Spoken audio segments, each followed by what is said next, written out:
Ok. Entonces les decía yo, esta es la otra estructura que tenemos que ver y es el diencéfalo, que está constituido por todo aquello que tiene la palabra tálamo. El hipotálamo, el epitálamo, el metatálamo, el subtálamo y el tálamo mismo. Y está localizado esta estructura en la base del cerebro, en la región medial, en la base del cerebro. En algún momento decíamos cómo eran las cavidades centrales de las distintas regiones del sistema nervioso central. Y para poder ubicar al diencéfalo, nosotros podríamos hacerlo en función de dónde está el tercer ventrículo. Porque si recuerdan, en los hemisferios cerebrales están los ventrículos laterales, que después se van a comunicar a través del agujero de Monroe o interventricular con el tercer ventrículo. Este tercer ventrículo está a la altura del diencéfalo, es la cavidad central del diencéfalo. Y después ese tercer ventrículo se va a continuar con el acueducto de Silvio. Si nosotros vemos en esta imagen, aquí está lo que es el mesencéfalo, el puente se visualiza, pero a nivel del mesencéfalo ahí está el acueducto de Silvio. Y entonces este acueducto hacia abajo se va a continuar con el cuarto ventrículo, pero hacia arriba está conectado con el tercer ventrículo, que es la cavidad central del diencéfalo. Si nosotros lo queremos ubicar, si lo queremos precisar en cuanto a su localización, pues tendremos que recordar aquí algunas estructuras. Por ejemplo, aquí vemos nosotros lo que es el lóbulo frontal. ¿Sí? Acá vemos lo que es el epitálamo, que es la parte más posterior. Aquí está lo que es el tectum mesencefálico, lo que es la lámina cuadrigémina. Aquí tenemos, ¿sí? Todo esto que está en azul es el diencéfalo. Aquí está lo que es el agujero interventricular de Monroe. Esta es una comisura, la comisura anterior. Este es el quiasma óptico. Y yo les comentaba que una parte de esto lo debieron de haber visto cuando llevaron endocrino, porque aquí vemos cómo en la región del diencéfalo que corresponde al hipotálamo está colgado el tallo hipofisiario y de él está colgando la hipófisis, que aquí podemos ver está dividida en la neurohipófisis, que es una evaginación del diencéfalo, y la adenohipófisis, que es una evaginación de la boca primitiva o bolsa de Rathke. Entonces, cuando nosotros ubicamos o queremos ubicar a el hipotálamo, o al tálamo, o al diencéfalo en general, nosotros vamos a ver cómo están en la región anterior los lóbulos frontales. En la región ventral va a estar el quiasma óptico, el tubo cinerio donde está colgada la hipófisis. Vamos a encontrar en la región caudal a la glándula pineal, que es parte del mismo diencéfalo. Y si trazamos una línea desde esta glándula pineal hasta los cuerpos mamilares, pues vamos a tener que ese es el tectum o el techo, ¿sí? Mesencefálico, para poderlo limitar. Este diencéfalo, sabemos y les comentaba que tiene una cavidad central que es el tercer ventrículo. Ese tercer ventrículo va a dividir al diencéfalo en una región derecha y en una región izquierda. Y que en ese tercer ventrículo, en el techo, va a estar también un plexo coroide o coroideo, que forma o produce líquido cefalorraquídeo. Y cada mitad del diencéfalo, mitad derecha, mitad izquierda, está constituida por su parte correspondiente o su correspondiente de tálamo, hipotálamo, subtálamo y epitálamo. Y entonces, pues nosotros vamos a empezarlo a estudiar, vamos a empezarlo por su ubicación. Como vemos en esta imagen, todo esto es lo que corresponde a lo que es el diencéfalo, en donde encontramos sus partes correspondientes que vamos a empezar a ver de una por una. La primera es el tálamo. Esta estructura es muy importante porque está interpuesta en las vías sensitivas y motoras. Las vías sensitivas que llegan hasta la corteza cerebral o que llegan a niveles superiores a la zona de los hemisferios cerebrales tienen que pasar primero por el tálamo y el tálamo es el que las proyecta a las distintas áreas. Ya habíamos dicho que el tálamo participa en todas las vías sensitivas excepto en el olfato. Todo lo que sea información sensitiva de cualquier tipo tiene que pasar directa o indirectamente por el tálamo antes de proyectarse a las distintas áreas de los hemisferios cerebrales de la corteza cerebral. Y entonces nosotros vamos a ver que el tálamo, como parte del diencéfalo, al igual que todo el sistema nervioso, está formado por sustancia gris y sustancia blanca. La sustancia gris en el tálamo está formando acúmulos de cuerpos neuronales, que son los núcleos talámicos. Y la sustancia blanca, que son prolongaciones neuronales, están formando distintas estructuras que son láminas. Ya las iremos mencionando. Y en este esquema nosotros podemos ver que la sustancia gris la podemos ubicar o relacionar con los conglomerados que forman los núcleos y que se van a dividir dependiendo de la ubicación que tengan en anteriores, laterales y mediales. Y la sustancia blanca que va a permitir esa división de los núcleos en anteriores, laterales y mediales está formando fundamentalmente una que se conoce como lámina medular interna. Esa lámina medular interna va en dirección, ¿sí?, anterior, para que antes de llegar a la parte más anterior se bifurca y va a delimitar a lo que es los núcleos anteriores y va a dividir así a las otras dos regiones en laterales y mediales. Entonces, cuando nosotros hablamos del tálamo, pues tenemos que recordar que tiene sustancia gris, sustancia blanca. La sustancia gris formada por núcleos talámicos que se clasifican de acuerdo a la posición que tienen en anteriores, laterales y mediales, y que estas es en función de cómo está distribuida la sustancia blanca que está formando las láminas. La lámina medular interna, que nos va a dividir a los núcleos en laterales y mediales. Esa lámina medular interna que también hacia la parte más anterior del tálamo se bifurca formando una Y que delimita a la región, a los núcleos de la región anterior. Tenemos una lámina medular externa que está formada por sustancia blanca. Esta lámina medular externa pues va a separar algunos núcleos, no es importante ahorita recordarlos, y la lámina medular interna que forma una especie de Y, decíamos la que tenemos que recordar ahorita, va a dividir a los núcleos del tálamo en anteriores, laterales y mediales. ¿Cómo vamos a manejar nosotros al tálamo para que recordemos nada más aquello que nos interesa?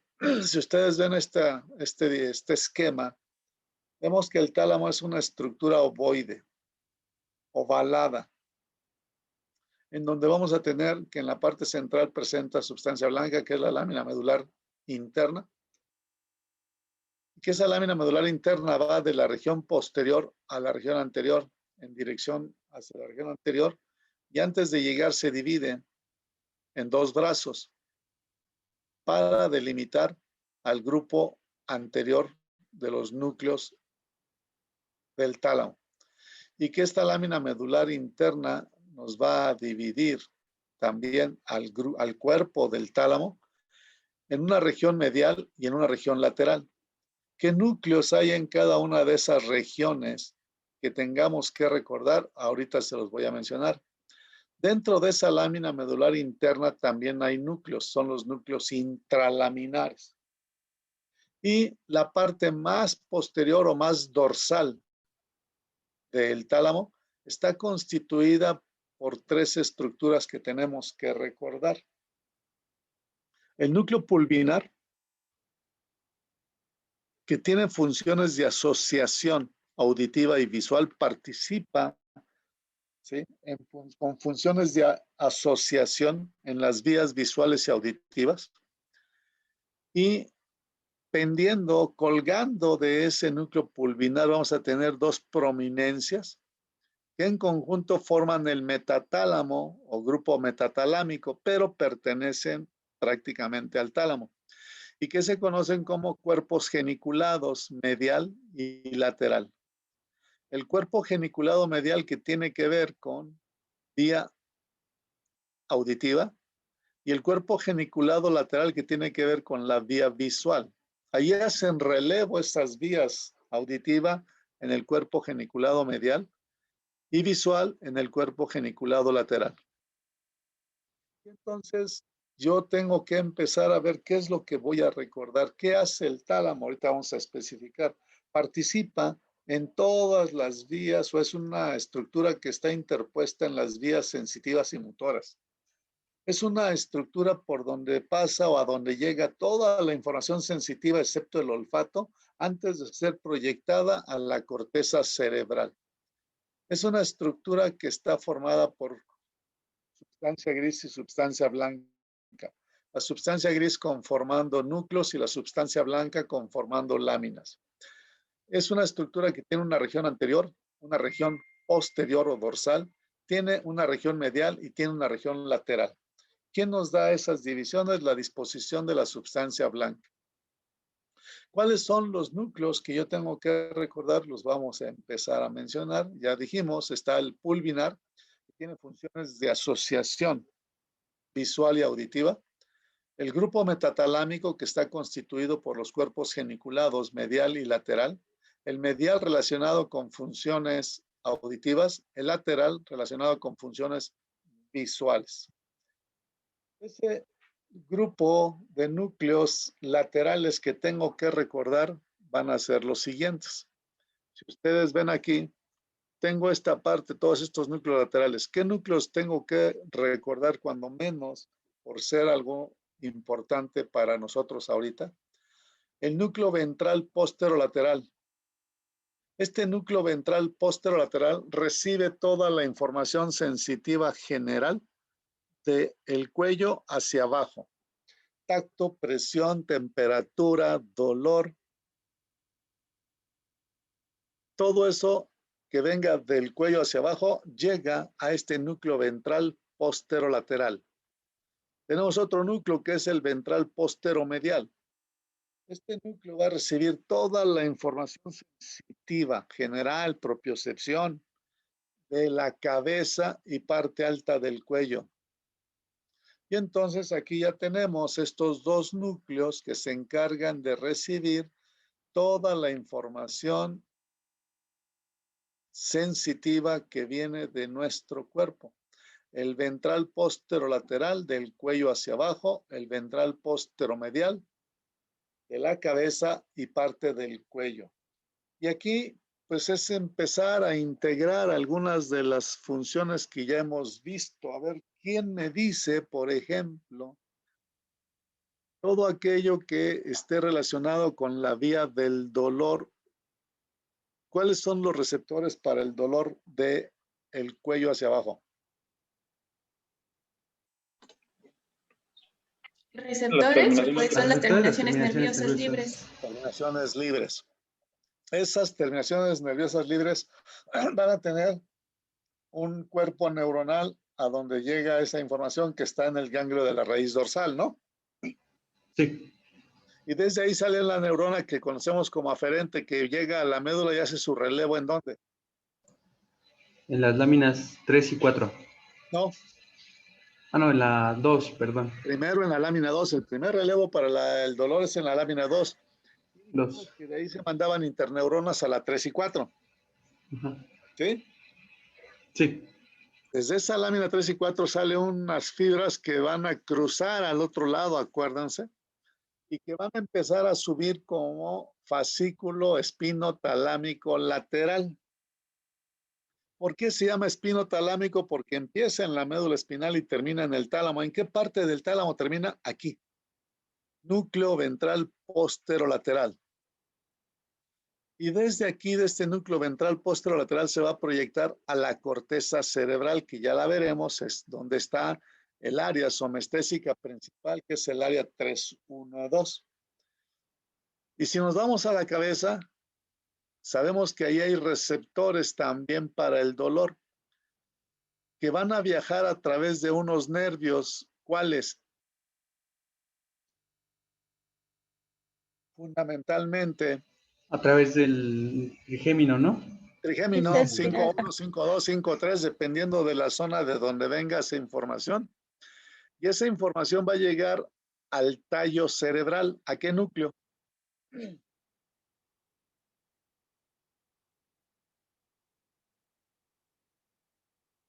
Ya se les olvidó. ¿Qué núcleo recibe la información dolorosa, de estímulos dolorosos de la cabeza? Núcleo espinal del quinto. Espinal del El quinto. espinal del quinto. Y desde ese espinal del quinto par van a salir fibras que se conocen como lemnisco trigeminal.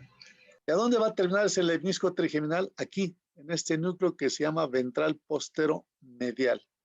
Entonces ya tenemos dos núcleos talámicos en la región lateral que tenemos que recordar porque reciben toda la información sensitiva y propiocepción de la cabeza, ventral posteromedial, y del cuello hacia abajo, ventral postero lateral. ¿Hasta ahí vamos bien? Sí. Yo tengo otros dos núcleos en esta región lateral que tengo que recordar. El ventral lateral y el ventral anterior. Estos dos núcleos tienen que ver con la vía principal o la vía propioceptiva principal que hemos estado mencionando. A ver, esta información que llegó a estos núcleos, ¿sí?, la enviaron a la corteza cerebral. Esa es la propiocepción, ¿sí? ¿De qué tipo? Si hablamos acá de las fibras del lemnisco trigeminal, es propiocepción consciente. Si hablamos aquí de gracilis y cuneatus, es propiocepción consciente.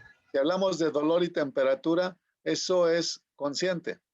Pero ¿qué pasa cuando yo envío la información propioceptiva a la corteza cerebelosa?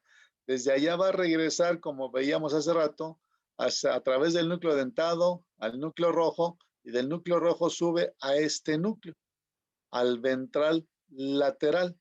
Y desde aquí se va a proyectar a la corteza cerebral. Entonces, estos dos núcleos, ventral lateral y ventral anterior, participan en la vía o en las vías de la propiocepción, en las vías motoras. ¿Sí? Y lo vamos a estar viendo ahorita. Entonces, yo tengo aquí 4 núcleos de la región lateral que voy a recordar. Ventral anterior y ventral lateral, que tienen que ver con la propiocepción, con la información que viene del cerebelo, con la vía propioceptiva principal. Ventral posterolateral, que recibe información consciente de la sensibilidad general.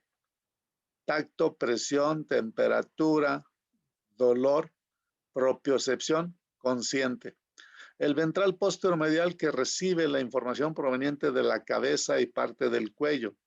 Igual, de la sensibilidad general, tacto, presión, temperatura, dolor y propiocepción consciente. Y todos estos núcleos, ventral anterior, ventral lateral, ventral posterolateral, ventral posteromedial, se van a proyectar después a la corteza cerebral. Entonces aquí tengo, imagínense ya lo que hemos dicho, 4, más el pulvinar, más los cuerpos geniculados medial y lateral, tengo 7 núcleos que tengo que recordar. Los otros los vamos a mencionar, pero me interesan estos 7 que dijimos ahorita. Por ejemplo, aquí yo tengo el núcleo ventral posterolateral. ¿Con qué dijimos que se relacionaba? Sensitiva del cuello hacia abajo. Aquí tenemos aferentes sensoriales generales de la mitad contralateral de cabeza y cuello al ventral posteromedial, y del cuerpo, del cuello hacia abajo, el ventral posterolateral. Una vez que recibieron esa información, ahora la van a enviar a la corteza somatosensorial de los hemisferios cerebrales, donde está el área 312. Y yo ahí con eso ya tendría la posibilidad de integrar la vía del dolor, porque yo tendría receptores para el dolor, terminaciones libres. En el caso del cuello hacia abajo, tendría la neurona aferente que entra, hace su relevo en la lámina 2, envía información a la lámina 3 y 4, cruza al otro lado y sube como fascículo espinotalámico lateral, llega al ventral posterolateral y de ahí se va hacia la corteza somatosensorial en el lóbulo parietal, donde está el área 312. Y cuando llega esa información ahí, percibo ese estímulo doloroso o de la temperatura. Y si es en el caso de la cabeza, pues estas fibras del trigémino van a entrar, hacen su relevo en el núcleo espinal del quinto par que está en el bulbo raquídeo. De ahí sube como fibras trigéminos cerebelosas, perdón, el menisco trigeminal, para llegar al núcleo ventral posteromedial. Y desde ahí se va a la corteza somatosensorial primaria, que es el área 312, y ya integré la vía del dolor. A esa vía que está llevando un impulso, en este caso doloroso, le voy a dar una respuesta, pero esa respuesta ya es una vía motora. Entonces aquí nosotros vamos a empezar a ir viendo cómo se integra esta información. Aquí tengo estos núcleos, el ventral posterolateral y el ventral posteromedial. Tengo, ¿sí?, el ventral lateral y el ventral anterior. Yo les decía ahorita que son los otros dos núcleos que están en esta región y que tienen que ver con, ¿qué dijimos? Actividad motora, porque son los que están participando en las vías propioceptivas que a su vez van a regular las actividades motoras. Entonces yo tengo estos dos núcleos que están en la parte lateral del tálamo y que los voy a recordar porque participan en las vías propioceptivas que sirven para regular la actividad motora. Tengo, ¿sí?, estos núcleos, como les decía, este núcleo ventral lateral. Este núcleo va a recibir información del núcleo dentado que viene del cerebelo. Va a recibir información de la sustancia negra que está en el mesencéfalo, ¿sí? Va a recibir información de la corteza cerebral.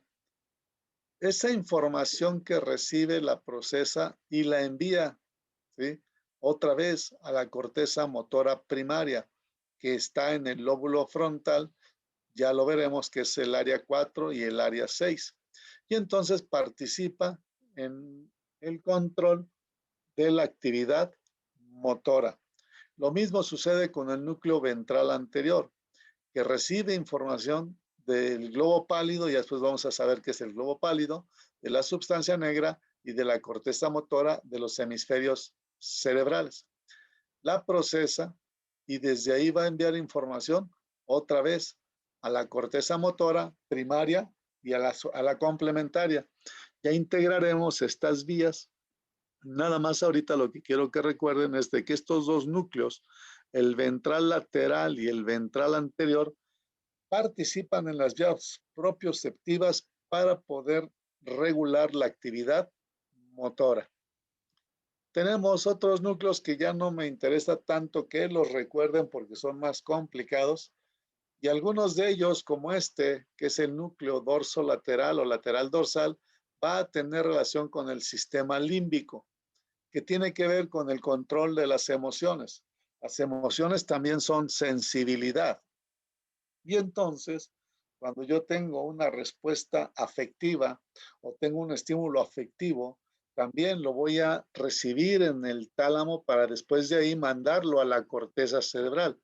En la corteza cerebral hay algunas áreas que tienen que ver con las emociones, lo que es todo el sistema límbico.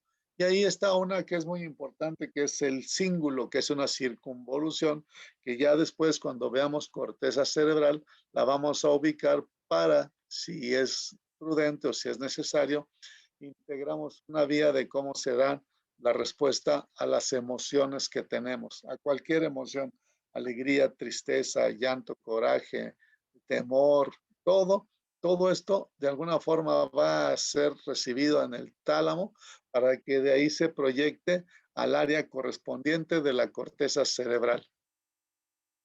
Este sí es algo que tenemos que recordar, que es un núcleo de la región dorsal o dorsolateral, que es el pulvinar. Este núcleo va a tener una comunicación recíproca o bidireccional con las cortezas de asociación sensitiva de todos los lóbulos. Yo les comentaba, este pulvinar participa, ¿sí?, dando o haciendo asociación o participando en las vías de asociación visual y auditiva. Y entonces aquí ya después veremos cómo la vía auditiva tiene que ver con el lóbulo temporal, la vía visual tiene que ver con el lóbulo occipital, y algo importante ahí, pues la participación del lóbulo parietal en cuanto a también la sensibilidad visual y auditiva para dar respuestas. Entonces el núcleo pulvinar que está en la región dorsal del tálamo es un núcleo que tiene funciones de asociación sensitiva y lo vamos a recordar también. Hay otros núcleos que tienen funciones muy específicas, algunos son de proyección específica, otros son de proyección inespecífica, unos participan en el sistema límbico, unos participan en la memoria, unos participan como respuesta a actividades viscerales, y esos núcleos en general no los vamos a necesitar, cuando menos así de manera precisa. Hay un núcleo importante que es el dorso mediano, por ejemplo, que tiene que ver con las emociones, con el pensamiento y la elaboración de juicios críticos. Los grupos que están nucleares, que están en la línea media, que tienen que ver con funciones viscerales, son núcleos inespecíficos. Y entonces nosotros podemos manejar una gran cantidad de núcleos, pero en realidad sería meternos en complicaciones. Yo creo que hay que entender nada más en el contexto en el que trabaja el tálamo, que es una estructura interpuesta tanto en las vías sensitivas como en las vías motoras, que recibe información y la va a proyectar a otros lugares. Recibe información de niveles inferiores y los lleva a la corteza, recibe información de la corteza y la baja también. Entonces, hay núcleos del tálamo que participan en diferentes vías, y los que me interesa que recuerden, ya les dije, son el ventral anterior, el ventral lateral, el ventral posterolateral, el ventral posteromedial, el pulvinar y los cuerpos geniculados. En este caso del dorso mediano, pues recibe información del hipotálamo, de la amígdala, que es un núcleo o un ganglio basal, de otros núcleos que vienen del tálamo mismo o de la corteza cerebral. Y una vez que recibió esa información, la procesa, la integra y la regresa a la corteza frontal y a el sistema límbico. Dice que se regresa a la corteza prefrontal porque esta es la que tiene que ver con la personalidad de cada persona o de cada individuo más bien. Y entonces, por eso hace rato decimos que participaba en la elaboración de juicios. Y es que la personalidad se define por la forma en la que se trabaja en este lóbulo, en el lóbulo frontal, pero en su parte más anterior, donde está la corteza prefrontal. Cuando veamos hemisferios cerebrales, vamos a ubicar qué áreas son las que están en esa corteza prefrontal, que tienen que ver con la personalidad de cada individuo. Y lógicamente también con las estructuras límbicas que están relacionadas con las emociones. Hay otros núcleos que están en la línea media, ¿sí? Núcleos intralaminares, núcleos, ¿sí?, que son inespecíficos, que tienen que ver a veces con las emociones, con la memoria misma. El grupo metatalámico, que sí lo tenemos que recordar, que es lo que corresponde a los cuerpos geniculados, lateral, que tiene que ver con la vía visual, y medial, que tiene que ver con la vía auditiva. Este cuerpo geniculado medial recibe información del colículo inferior. Si ustedes recuerdan, cuando vimos el mesencéfalo, dijimos que los colículos que forman la lámina cuadrigémina, esos colículos estaban relacionados con las vías visuales y auditivas, o reflejos visuales y auditivos. Bueno, pues dentro de la vía auditiva, ¿sí?, cuando llega información a este colículo inferior, desde ahí le envía al cuerpo geniculado medial como parte de esa vía auditiva. Ya que llegó la información a este cuerpo geniculado medial, todas sus prolongaciones neuronales salen formando la radiación auditiva que va a ir al lóbulo temporal, donde está la corteza auditiva primaria. El otro, que es el cuerpo geniculado lateral, que está participando en las vías visuales o en los reflejos visuales, va a recibir información de la retina o de la hemirretina correspondiente, ¿sí?, hemirretina temporal correspondiente, y de la hemirretina nasal contralateral. ¿Por qué? Por el cruce de lo que es el quiasma óptico. Y una vez que recibió esa información, este cuerpo geniculado lateral va a enviar sus fibras a través de una estructura llamada radiación óptica, que va a ir al lóbulo occipital, donde están las áreas de la corteza visual primaria, que es el área 17, las de asociación, que es la 18 y 19. Entonces ahí nosotros tenemos que ver que el tálamo tiene aferencias sensoriales, que recibe toda la información de la sensibilidad general, recibe información de la sensibilidad especial como el gusto, el equilibrio, la audición, la visión. Tiene también recepción de algunas aferencias que vienen de estructuras motoras. Desde el cerebelo viene la propiocepción, de los núcleos basales que están en la profundidad de los hemisferios cerebrales. Recibe información de la formación reticular y del sistema límbico. Se conecta también con el sistema límbico en relación a las cuestiones de afectividad, de las emociones. Y entonces va a recibir mucha información. Nada más es para que ustedes vean cómo le llegue